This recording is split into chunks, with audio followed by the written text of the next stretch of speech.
The story of Housing New Zealand is more than just a story about houses. Though Housing New Zealand is the biggest landlord in the country, owning or managing more than 64,000 properties across New Zealand, the organisation exists not solely to build, buy, lease or develop properties, but more importantly to provide healthy, comfortable and appropriate homes for people and families who need them for as long as they need them.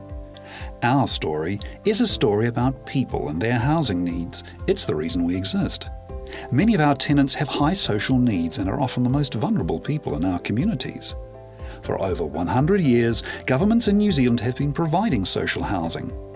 Maintaining and improving these homes involves more than just regularly repairing and replacing them.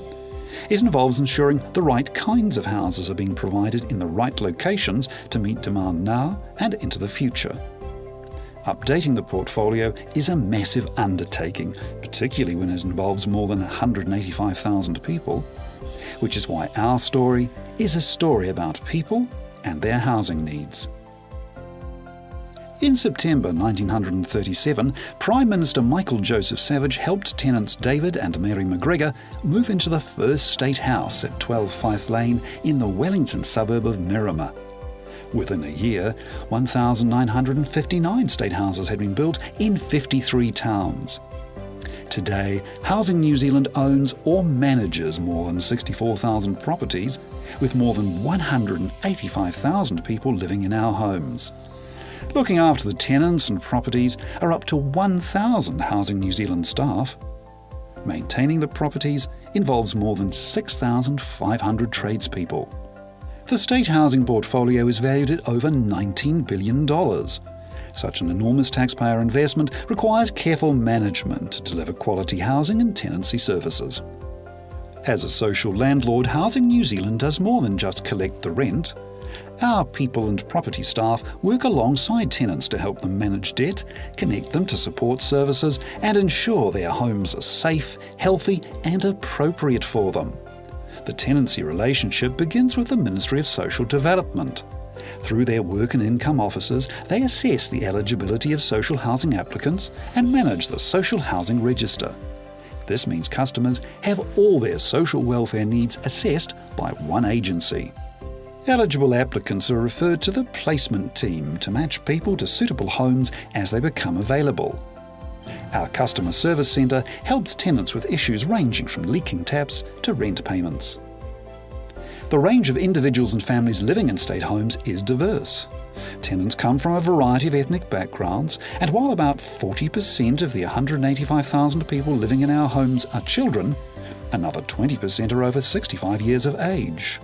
It's a diverse range of tenants with equally diverse housing and social needs.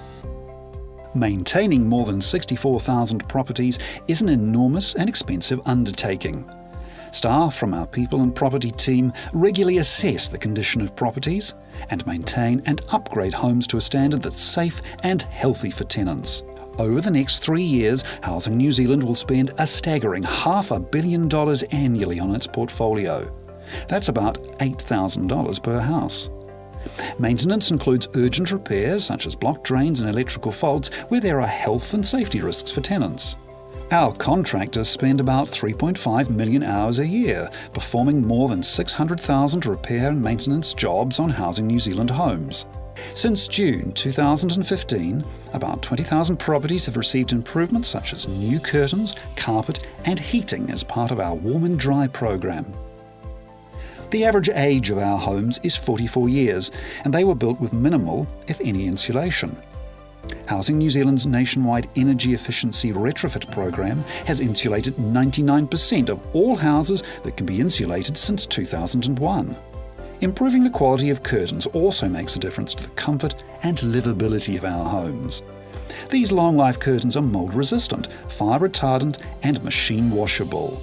Our lead contractors engage more than 6,500 tradespeople, and our next generation performance-based maintenance contract incentivises contractors to take on employees and apprentices.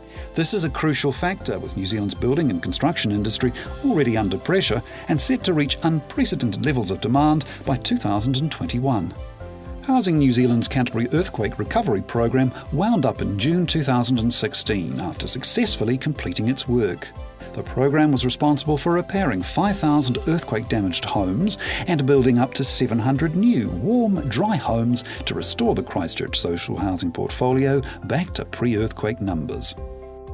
In the year ending June 2016, we have added 871 new homes to our national portfolio, with many of these located in Auckland. These redevelopment projects aim to make better use of our significant land holdings. Housing New Zealand owns about 6% of all Auckland land, making it a significant partner in the region. We also hold land in almost 50 special housing areas, locations approved by the Auckland City Council and Government for fast-track development to boost the city's housing supply. By the time construction of new housing is complete on all of Housing New Zealand's special housing areas, it's possible that up to 4,500 new houses will stand on sites that previously held in the region of just 900. Redevelopment is occurring around New Zealand. At Maraenui in Napier, an old 4-unit building that was earthquake-prone has been replaced by 7 single-storey, 2-bedroom units arranged around a communal courtyard. These new units have a 6-star energy rating from the New Zealand Green Building Council. Housing New Zealand identified 282 buildings nationwide that posed a risk in an earthquake. Where repairs were uneconomic, complete redevelopment has occurred. Another $45 million will be spent on seismic strengthening over the next 3 years. In some parts of New Zealand, demand for state houses has decreased. Rather than owning empty properties, we operate a program enabling people to buy their first homes. Existing tenants can apply to buy their own houses or another empty house in areas of reduced demand, while surplus homes can also be sold to first home buyers on modest incomes. Sales proceeds are reinvested to build new homes in areas of greatest demand. This has been a story about how we're working to ensure we provide the right kind of housing in the right locations for the people who most need the social housing and tenancy services we provide. We've come a long way since the first state houses were built, but our journey continues to evolve. While demand for social housing continues to exist, Housing New Zealand is proud to have such a vital role to play, providing houses for families needing a place to call home.